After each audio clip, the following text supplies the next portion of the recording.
Backstage is a new social networking platform that enables you to connect with live audiences over audio based conversations. It's a supremely interesting app where you can talk to your friends or you can talk to different people, join rooms, have conversations about anything that you like, and have these rooms recorded, have different participants tune in, and well, basically just invent your life around it. I am personally a huge fan of the app, and we have collaborated to start hosting certain interesting conversations with authors, writers, and other bibliophiles or anyone related with the book industry. Without any further ado, let's jump into this podcast with Ameya Prabhu. Hey everyone, and welcome to yet another live interview on Backstage with Kitabi Karwan. Today we have with us Ameya Prabhu, the author of The Rock Babas and Other Stories, and I'm so glad to introduce him to all of you. I was very fascinated by your book, and to be very honest, I was slightly apprehensive when I first heard of the book because it's a new author, and the title, which we'll talk about a lot during the interview, is something that really fascinated me. Sounded like something quite different, quite unique. So I was slightly apprehensive to take it up, but when I read it, oh my god, I was so blown away by it. And I have, yeah, I mean, there are very few Thank authors you who so write with much. such panache, and it's excellent that I'm getting to interview you on this platform. So this is something that I traditionally do with every author that I talk to, right? Because we live in this 21st century, which is the internet century, and practically everything about people is known to the readers. You can look the author up, find a lot of stuff on the internet. So my first question to you is to tell us something about yourself which we cannot find from the blurb of your book or on the internet. You have a website of your own, we know a bit about you, but something that's just hidden away from the world, maybe something that you wouldn't mind sharing with us. Sure. Thank you, Siddharth. And firstly, such an honor to be here on Backstage on a new platform. Uh, and again, thank you for the listeners for logging in, and thank you for to the people at Backstage and Mugda for inviting me. So, just a, brief background about me that people don't know. I would say one aspect of me which is hidden to a lot of people, but I guess it comes out a lot in the book, is I'm quite spiritual. So I do, and I've been meditating for a long time since I was almost 2021, and so over 10 years, and I've been someone who is in uh, who has Uh, been, I would yeah. say, someone who out of more of a desire to look deeper within myself. Sorry, I think my AirPods just logged off. Look for a desire to look deeper within myself, and I guess a lot of the thought process that comes out into the book, also you ruminate a lot on that when you meditate. So I guess that does showcase, a large part of that does Mhm. showcase in my writing. So yeah, so I guess one aspect of me is that, and I guess another aspect is, I guess, which is a bit on the blurb, but I'm a big sports aficionado, so I love watching, playing, and generally being involved in sports. Of course, though now with work, I don't get as much time to do it. Right. But that's Yeah. just Yeah. It, another it thing, did I mention guess, that you're which a FC Barcelona fan is and something a about fan me. of the Indian cricket team. Have you been following the Olympics as well? Is that something that's on your radar, or it's just cricket and football? No, I do follow most sports, to be honest, and of course I've been following the Olympics too. I must confess I've not had the chance to watch most of them Right. on live because I've been a bit busy the last few days. But I do follow all the results, and while I must say that I'm happy that we won a couple of medals, I do feel saddened that a country with a population of like Bermuda wins a gold, and we are just have got a silver and a bronze. So I do feel that while we are at the Olympics, I think we do need to inculcate a deeper culture of sports. And the other thing Right. which saddens me is, Mm-hmm. whenever I see our athletes perform, if you see their personal bests or the national, a lot of them did national records. Mm-hmm. Even the lady who just played in the discus, their Right. national records and their personal bests are good enough for them to get a bronze or a silver.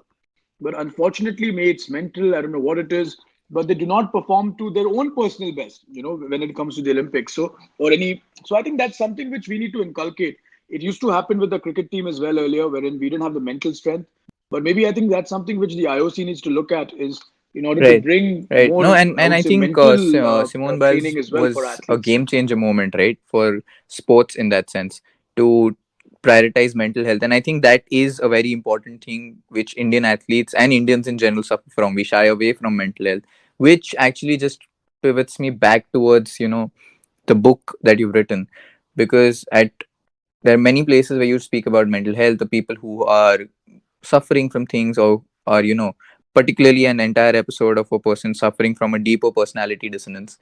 But we'll delve into that later. My first question to you about the book was rather quite straightforward. I mean, you mentioned in your afterword that the lockdown gave you some latitude to pursue your love for writing. But what was the thing that pushed you over the cliff to write this book? How did the seeds of this book were sown? So, Mm-hmm. I think I've always been writing, to be honest. So I've been writing from the age of 14, 15. And if you look online, you'll find a few articles in the HuffPost or in the Quint that I've written. I've written plays in the past, a lot of poetry. And so I think from the thing with the novel, or rather with even a book of short stories, which if you see the number of pages, does equate to a novel.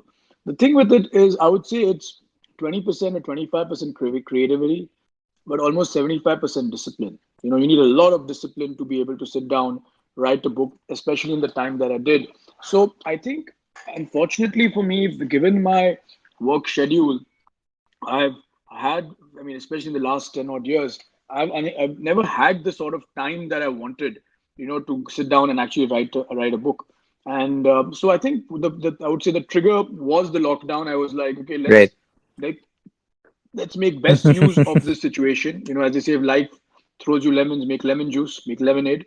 And so I think that's the attitude I had to that situation. And so I said, listen, this is the one time in my life I have Right. time, and I've loved it. So, Okay. and I was alone in Mumbai actually at the time for almost 2 months. And so yeah, so I used the time to write, and I think that was, I must say that while it was a difficult time for the world, I must say that being Yeah, alone and in it's having very that mind interesting when you space put it really that way, did give me Amay, the because opportunity to sit I down think and for a write it lot of down. people, the lockdown, and obviously this comes from a position of privilege that both you and I share, of being able to pursue creative interests, which a lot, but that aside, right, the class bias aside, I think a lot of people were able to pursue some deeper creative things or hobbies that they've always wanted to do. For example, the podcast that I started, and the very fact that I'm able to host this interview right now, the credit goes to the lockdown, because I was able to pursue this because of when we were locked down. But what I hear you saying is that your writing process is one of discipline, one which revolves around setting out time for writing, which actually quite flies on the face of, like, there's the writing world's divided on this. Like, there are a lot of people who believe in your school of thought that set a fixed time for writing, sit down and write it out. And then there's this other school, which I like to call the Hemingway school of thought, where they just like let the words flow through you whenever, wherever they are, and then you sit down and you edit it later. So is your writing process somewhat black and white like these, or is it somewhat gray? Or like, does it flow into the middle of the two? Yeah, so I think I would like to Mm-hmm. divide this in. Yeah, I would like to divide your question into two, right? So I think one is the ideation process. So I always divide the Right. ideation and the writing. So I find the ideation process to be very creative, and I think that process you cannot dictate as to when the idea will come in. You cannot dictate as to when you will have the inspiration for a story or for an idea. Like for example, the story for the Rock Babas came to me randomly. I mean, the story Rock Babas came to me randomly when I was flying from Delhi to Guwahati, and you see the Himalayas on your left. So I was at the window, and it randomly came to me. So I think the ideation process Right. is something which can happen in any time, but from a perspective of the writing process, which is I think something which, so you can draw out your ideas, you can put them all on paper, you can showcase what like a general theme to the story. But I think the writing process itself, I do believe, Right. has to be disciplined. In terms, of course, you cannot say that I will only write X number of words in one day. But I guess I had a general. Also, again, I must say I Right. was dictated by that because I knew the lockdown will eventually end. So I didn't want a situation wherein I am writing and then have a half unwritten book. So I think that was another reason why I would say and I mean I have a lot of friends and authors who I guess believe in let me write whenever I can. And of course, while they're great Right. authors, their Right. timelines on their books are much longer. They might take a couple of years to write a book. So Of course. I guess each to their Right. own. I No, think you should and it's great respect that each you person's made this creative process and distinction, work because with them. I mean, I know there are a few authors who would actually take a specific time out just to let their creative juices flow. Like do those exotic things of taking writer trips, or just like taking retreats and stuff like that. But that's actually quite interesting, because something that stood out for me was the range across genres, continents, emotions, and the kind of depths you explored in your stories, right? All of them explore different things. Like, you explore a father son relationship, you explore a relationship of an actor with himself or his roles, and of a broken singer. Uh, so I'm very curious about uh, how exactly was this ideation process coming about. Was it cultural, or something that came from observation, something that you've been exposed to in your life, like there were some stories that you heard, or from families and friends which you sort of took forward? Or was it just completely your imagination just throwing stories at you, right? Because these are very, like, I mean, we go from Japan to the United States, and right back to India. So I mean, that's just something that threw me off a bit while reading it, and in a good way, obviously.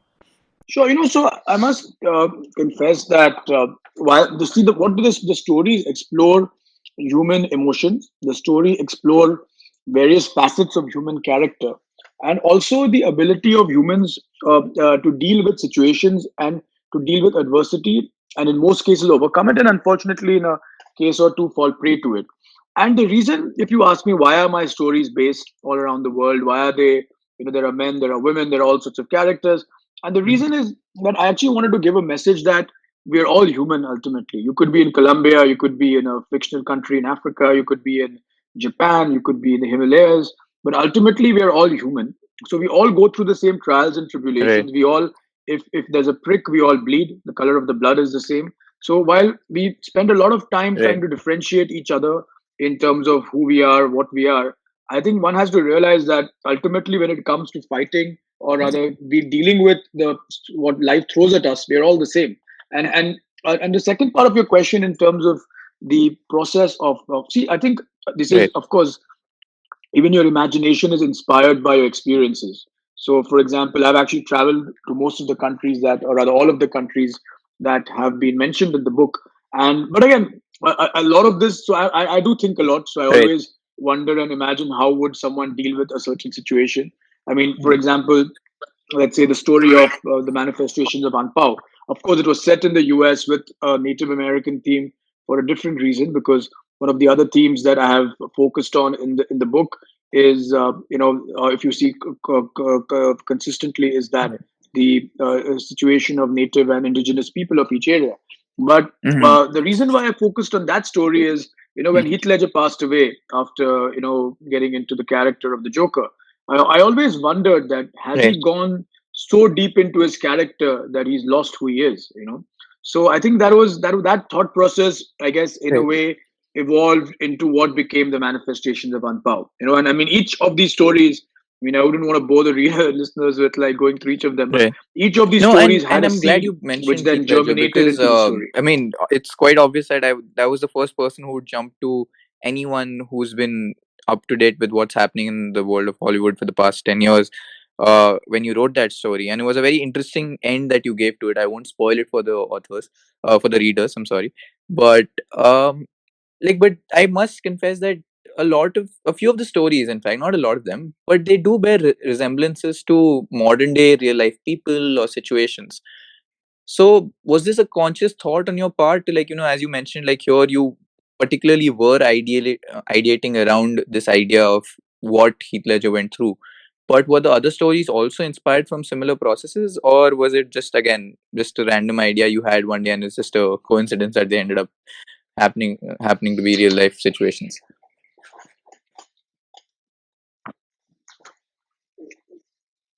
No, so I think, as I said, we are all inspired by the happenings and experiences that are around us and the experiences that we go through. So let's take Mm-hmm. another story, for example, which is, say, the Memoirs of a Dictator, which is set in a fictional country in Africa, and it's it's an autobiography written by this military dictator, Right. looking back at his life and how he starts off well intentioned Mhm. and how he changes. Now, the interesting thing is, if you look back at history, it's amazing how many times the same cycle has repeated itself. In terms of, and that's across the world, wherein you start off well intentioned, and with time you do, with, I guess, power just change you. And I think that's one thing which I always want. So I guess you're right. In a way, it is inspired by people. But again, one of the stories which I wanted to bring that out is maybe also for readers Right. and for future leaders, that you know everyone thinks they're different. Everyone thinks that they'll do it differently, but we have to be really, really strong mentally, and also Right. really, really strong as human beings, and have strong character Right. to actually resist that temptation or that ability to get corrupted. Right. And by corruption, I don't mean Right. monetary and corruption. I and, mean and it's corrupting your quite soul, and getting fascinating drunk on because power. when I was reading your book, I was also alternating this with a Netflix show called How to Become a Tyrant. That was something, a docu series on my list, and it was very interesting because when I was reading Memoirs of a Dictator, till the point you mentioned, till Idi Amin in the story, I actually had his image in my head that, oh, this sounds like something what Idi Amin's story was.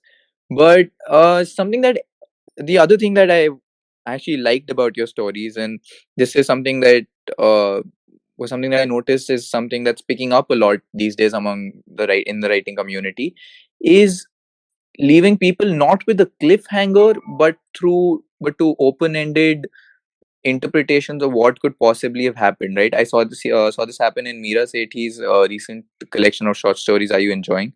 It particularly happened in your short stories as well. A few of them sum up the situation perfectly. Some of them leave them open ended. Like, I mean, the man with the beard, it that ending thought just leaves a lot to the reader's imagination. It's not just that it's a cliffhanger or there'll be a continuum to it. Was that again, are these like deliberate writing choices on your part, or is it just that you prefer having your stories open ended and letting the reader flow with it?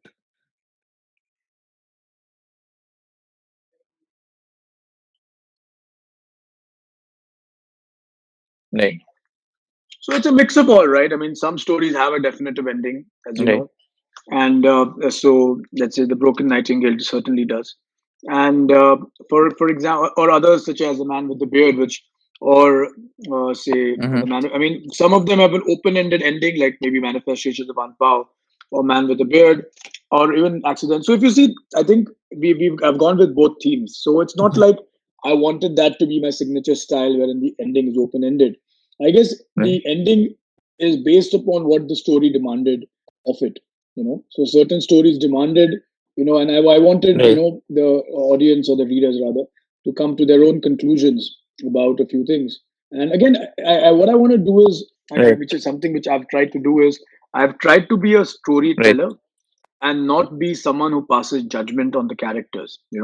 So I don't want to. I would be very happy if some of my characters will, I would say that some people would think that they are great characters, or others would think that they're shitty characters, right? So if I can actually, I would. That's the idea, that I want to be. Mm-hmm.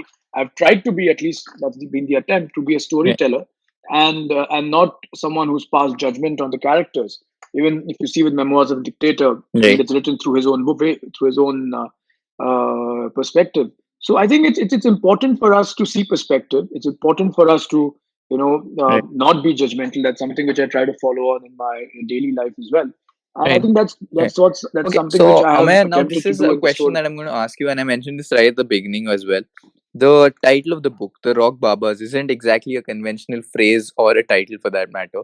I absolutely loved the story, particularly how the second half, where you delve a bit into, where I think we get to see a bit more of that hidden side of you, the one which deals with spirituality. But what was it that made you choose the Rock Babas as the eponymous name of your novel? Out of these stories that you've written, why not another title, or what was it about the Rock Babas that you know compelled you to name your book The Rock Babas and Other Stories?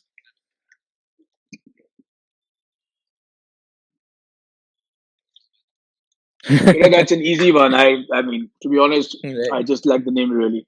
I think that's a cool name, the Rock Babas. And I think that, uh, I've never tried to be traditional. I think, well, what I mean by that is, well, I am a big believer in, say, traditions. I'm a big believer in, Hmm. say, I mean, in a way that, in following what you always did. I have not believed that you should let that orthodoxy ride on your back. So if someone told me that, oh, titles are, these are the 10 ways to write a title for a Right. book, or these are the 10 ways to speak, I always go more with my intuition. And I just like the title. I just like the title, The Rock Babas, and I thought Right. it would be cool to call the book that. And I mean, I named each and every of the one of the stories. You know, and I mean, I even, for Hmm. example, in some cases, like say Memoirs of a Dictator, I just thought that it would be cool for a dictator to write his memoirs from jail, looking back at his life and stating that this is how he thought of himself.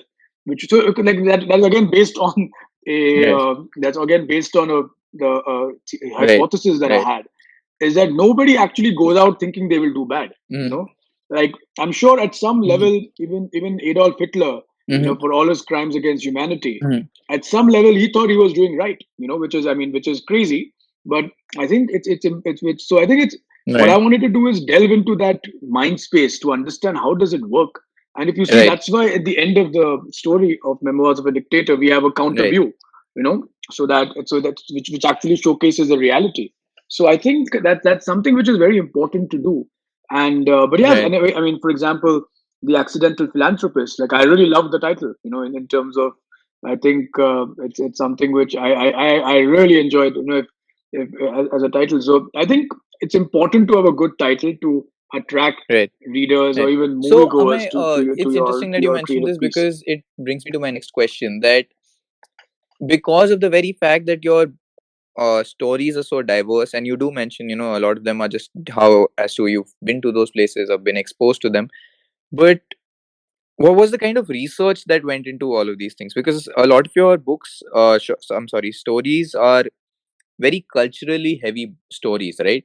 They are, and I must admit, I looked a few things up, and they seem to be very well, very thorough. So, is this something that you just enjoy on the side, like reading up and keeping up to date with how different cultures are? Or is it just something that you do as a hobby in terms of your travels? Or did you actually just sit down once you had the idea in your head and make sure that your story is well researched and you know can be corroborated and each element checks out?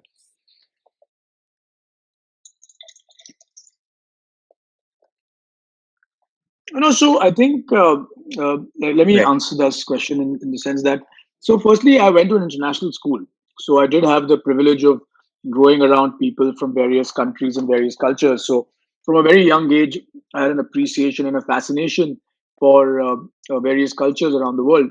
And while and Right. again, Right. and at the same time, also projecting my culture, to the world, because in a way, I also was an ambassador for my culture, my Right. country, my religion. So I think that was also something that was very important for me from a young age. And so yeah, that's one element. I've always Mhm. been interested, fascinated, and that's why I do love to travel, both within India. I mean, even within our country. Like as I said, I was in Chennai Mhm. till today, and I'm completely fascinated by the culture in Tamil Nadu. I think it's one of I really love going there and going to rural Tamil Nadu. And so I think, and of course, culture is so diverse within our own country. So yes, I have been fascinated. Secondly, one thing which I've focused on, and I guess it's a byproduct of my study of politics, Right. is that for us references were very important. Whenever we wrote a paper, for us to mention something and to ensure that it is accurate was extremely important. So I guess while Right. you have a theme in mind, now let's say for example in Right. the man with the beard, the geography, of course I've been to Cartagena, but the geography, and I mean I would say there's, if someone is from there, I hope not though, but I would believe that 9 out of 10 times they will not be able to find an inaccuracy in terms of any factual inaccuracy on that. So yeah, Mhm. a lot of research went into that. So for example, in Agent Holder, Mhm. which is the story on the African Mhm. American agent, as in the investigative agent, I did a lot of research on the incarceration of African Americans in the U.S.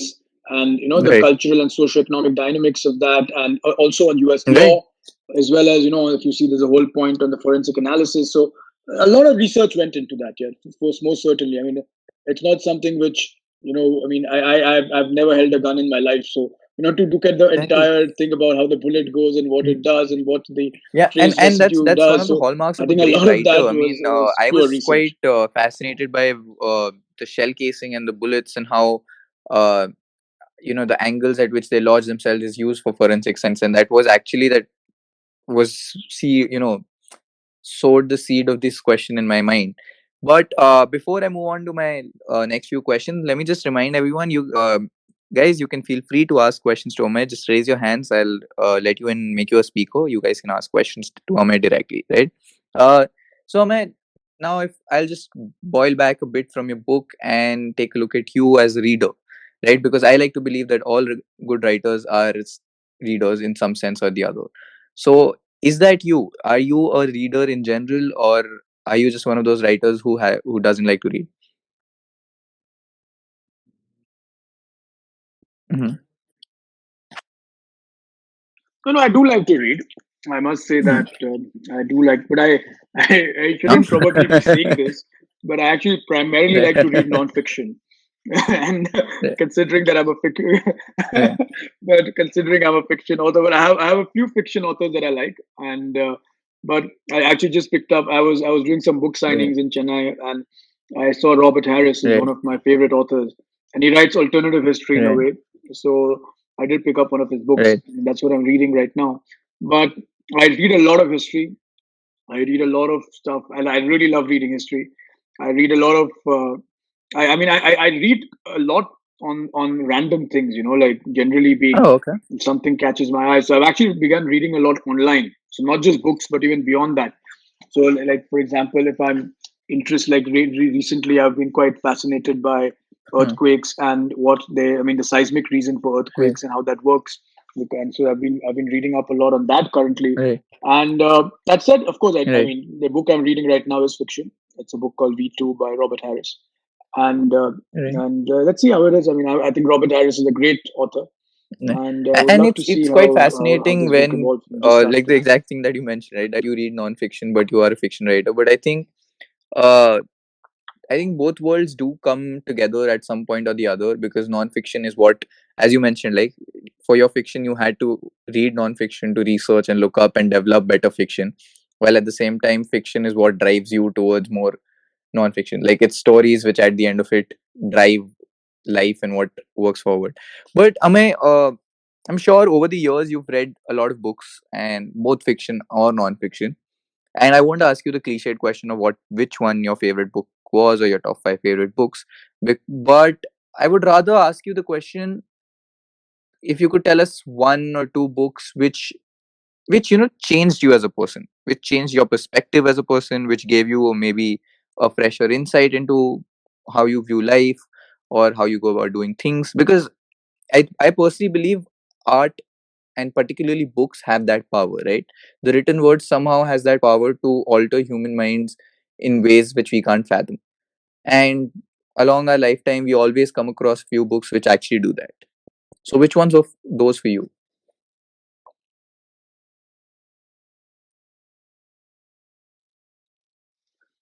I think the impact that literature Mm-hmm. or any creative form has on you depends upon your mind space at the time. So when I was in school, when I was in high school, in English we had a bunch of maybe because my teacher then was quite existentialist, but we had a bunch of existential stuff that Mm-hmm. we had for school. So we had Albert Camus' The Outsider, and we had also the Right. book by The Heart of Mm-hmm. Darkness by Joseph Conrad. We had Right. another, The Plague by Camus. We also read The Metamorphosis by Right. Kafka. So, that gave me a very different perspective on life, because Right. I mean, I'd never actually had this existentialist perspective on life. And, coming from, I would say, a relatively protected, I'm an only child.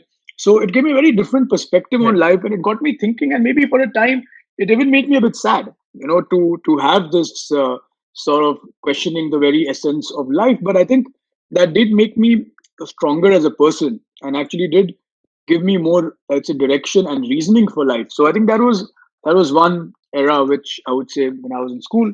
Then later on in life, I began reading a lot of history. I think it started when I was in school and went into college. And one thing which struck me from history, and I guess a lot of that repeats itself in my writing, is that it's amazing how people make the same mistakes over and over again and expect the outcome to be different. So they see other Right. people making the, and it's amazing how history repeats itself, right? And I think in a way, when I read history, I was like, in a way, it's to maybe prevent us from making the same mistakes again. But it's unbelievable. So that really stood out for me, and I guess I do apply a lot of that. I would say learning from other people's mistakes in my work, or in the way I do things. And lately I've again started reading more of, let's say, I mean, interest. Of course, I should just Right. state that I was also a massive fan of, at one point in time, of Lord of the Rings, and also of the Mhm. all the books by George R.R. Martin. And I was trying to see which book to name in the Game of Thrones series, but all of them. So I did like this whole fantasy world and creation of this whole fantasy world, and that was something which I always thought that maybe I should do when I write. So that also kind of inspired me. But I think lately I've been reading a lot of stuff on. Oh, I've okay. gone back in a way to read Shakespeare the way I used to. And the reason I mentioned earlier that what you like does dictate how you think at the point in time. So when I Right. read Shakespeare when I was younger, it was rote, it was heavy, it was, I used to do theater then, so I used to look at it more as theater. But Right. now when I read Shakespeare, I look upon it as a social commentary in terms of what was said. For example, say Mm-hmm. a book like, or rather, even a play like Macbeth. Mm-hmm. I mean, it's such a, or a Right. Hamlet, both of them, right? I mean, they are so relevant even today. Mhm. And for him to write at that time a timeless piece of literature, Right. which can be put in any perspective, or rather put in any situation, anywhere, and it still is so relevant if you change maybe. And I think I've Right. I've got, I've got new Wow, that's appreciation very for interesting, Aman. Shakespeare But in we do that have a sense. few questions in the comment boxes, which I'll just put to you. That okay, and the first one is something that I actually also want to ask you in a different context because you mentioned George R. R. Martin. I'm guessing you watched the HBO show as well, and I really want to know what's your take, given that you've read the books also, and how you felt about the shows. And the question actually in the comment box is, what are you watching on Netflix right now? And that's from Mugdha. And Mugdha has asked you another question: how do you make time to write amidst a thriving entrepreneurial life?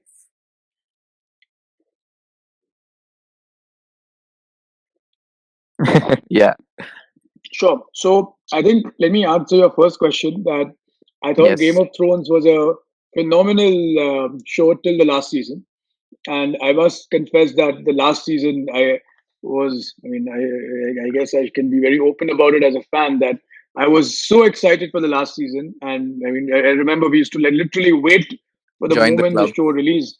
And the last season was such a colossal disappointment that, I mean, I just don't have any words. So I guess, if you asked me about endings earlier, and in a way, your ending defines you a lot.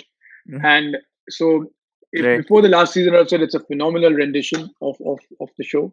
But I think after the last season, I don't really know what to say. I mean, they just, Right. it's like as if someone put it on fast forward. Everything was happening so quickly. I mean, anyway, let's not get into that. And what am I watching? I've been watching a lot. I mean, I'm a, let's say, I love watching stuff. Every night before I sleep, I'll watch it for an hour and a half. And Hmm. in a way, I also look at it as my new form of literature, so to say. So like it's Right. through a different medium. But Oh, I'm I watching love a actually Dark. slightly older show. It's a German show called Dark, which I mean, most of you might know. Yeah, yeah. So I got into Dark a bit late, I must admit, but I'm watching Dark right now. And the Okay. show I watched just before that was, I watched 000 on Prime, and I was also Mm-hmm. watching and of course I was Mm-hmm. watching The Outsider as well on HBO. So a mix of Right. things. I think, of course, the Dark is on Netflix, and but yeah, so a mix of Mm-hmm. various shows.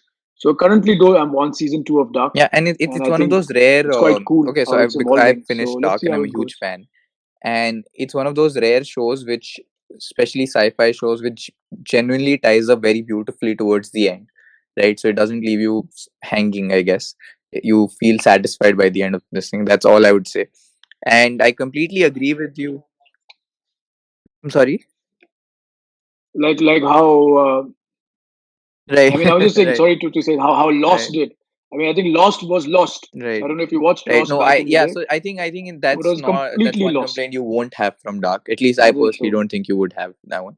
But and I completely agree with your comments on Game of Thrones. I think till and it's very rare, right? I mean, from when you see book to TV or book to movie adaptations, it's very rare to find, you know, bibliophiles appreciating the adaptation, and Game of Thrones enjoyed that rare distinction till I think the last season. In fact, till the last couple of seasons. I think I know a few people who did not even like the last two seasons. But anyway, the last couple of questions that I want to ask you is Yeah. one of which is Mugda's. Is now you told us you wrote your first book during the lockdown when you had some more time on your hand. But given that you have a thriving entrepreneurial life and you're working all the time, how do you make time for writing more?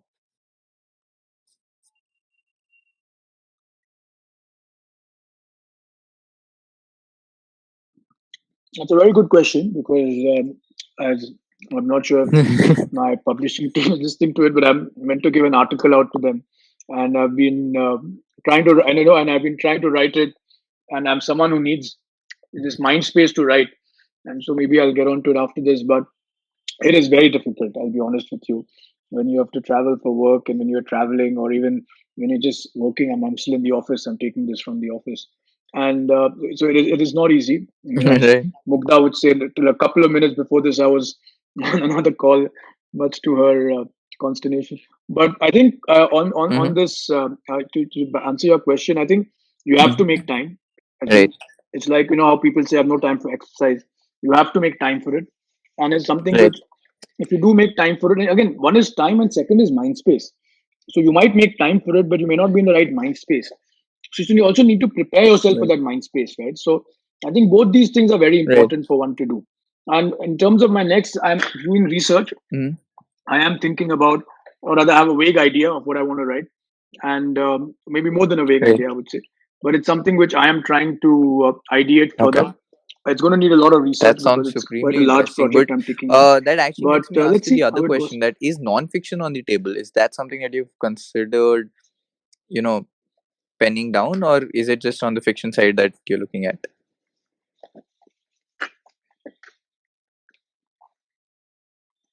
Mm-hmm.